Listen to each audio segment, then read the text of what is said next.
شاعر مشرق قلندر دوران ڈاکٹر حضرت علامہ محمد اقبال رحمت اللہ تعالی علیہ، تیرے دریا میں طوفان کیوں نہیں، خودی تیری مسلمان کیوں نہیں، اب سے شکوہ ہے تقدیر یزداں، تو خود تقدیر یزداں کیوں نہیں، اور خودی کو کر بلند اتنا کہ ہر تقدیر سے پہلے خدا بندے سے خود پوچھے بتا تیری رضا کیا ہے۔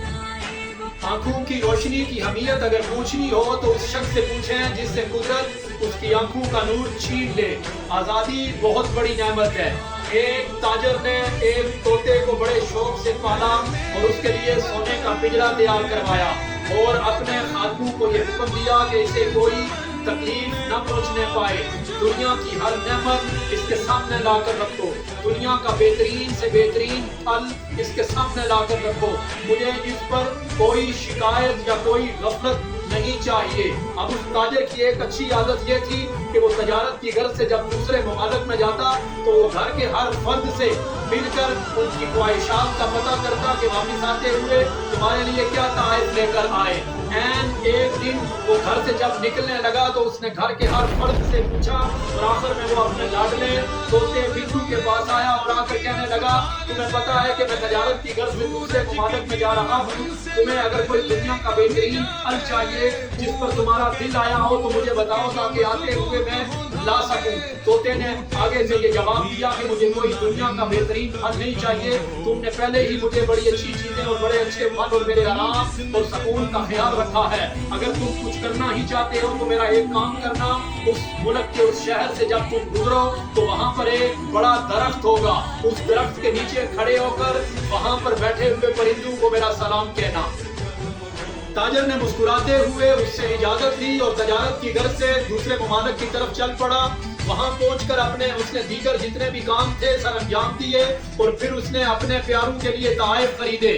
جب اسے اپنے مٹھو کی بات یاد آئی تو وہ درخت کے نیچے جا کر کھڑا ہوا اور آسمان کی طرف اپنی گردن کر کے کہنے لگا کہ میرے مٹھو نے اس درخت پہ بیٹھے ہوئے تمام پرندوں کو سلام عرض کیا ہے۔ بس یہ کہنا تھا کہ درخت کے اوپر بیٹھے ہوئے جتنے بھی پرندے اس کے ساتھی تھے پھڑپھڑاٹ کی پھڑپھڑاٹ سے زمین پر دھڑام سے آ کر گرے۔ وہ بڑا حیران ہوا کہ یہ کیا مواجرہ ہے۔ خیر اس نے ان پرندوں کو دیکھا تو ایسے لگا کہ جیسے وہ دم توڑ چکے ہیں۔ وہ بڑے مایوس لہجے سے گھر لوٹ کر آیا۔ ہر ایک شخص ہر ایک بچے فرد ملنے کے بعد ان کو تحائف دینے کے بعد جب وہ اپنے مٹھو کے پاس آیا تو مٹھو کو آ کر سارا مواجرہ سنایا۔ جب مٹھو نے یہ بات سنی تو وہ بھی پنجرے کے اندر پھڑپھڑانے لگا، اتنے زور سے پھڑپھڑایا کہ اس تاجر کو یہ خدشہ لاحق ہو گیا کہ اگر پنجرے کا دروازہ نہ کھولا تو ہو سکتا ہے کہ شاید یہ جان دے دے۔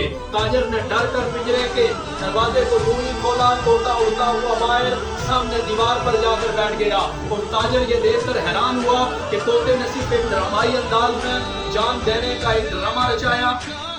تاجر نے بڑی منت لجاجت سے طوطے سے یہ پوچھا کہ میں نے تمہارا کتنا خیال رکھا، میں نے تمہارے لیے سونے کا پنجرا بنوایا، دنیا کا بہترین سے بہترین پھل تمہارے لیے لا کر رکھتا ہوں، لیکن اس کے باوجود تم پنجرے سے چھڑا کر جان اور مجھ سے بے وفائی کر کر جا رہے ہو۔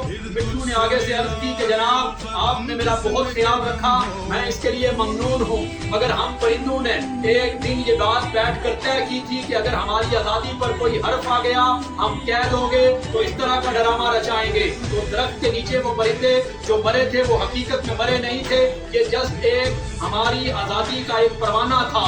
اے تاجر سن، آزادی میں بھوکا رہنا غلامی میں حاصل کیے ہوئے سونے کے نوالہ سے ہزارہ درجہ بہتر ہے۔ آخر میں ملک پاکستان کی آزادی پر اللہ رب العزت کا شکر بجا لاتا ہوں اور میں اپنے ریاستی اداروں کے تمام شہداء کو سیلوٹ پیش کرتا ہوں جنہوں نے اپنی جان کے نذرانے دے کر اس ملک کی سرحدوں کو ناقابل تسخیر بناتے ہوئے اس کی حفاظت کی۔ اللہ کریم ان کے درجات بلند فرماتے ہوئے ہمیں ملک پاکستان کی اور آزادی کی قدر کرنے کی طاقت اور توفیق عطا فرمائے۔ پاکستان زندہ باد، پاک فوج زندہ باد۔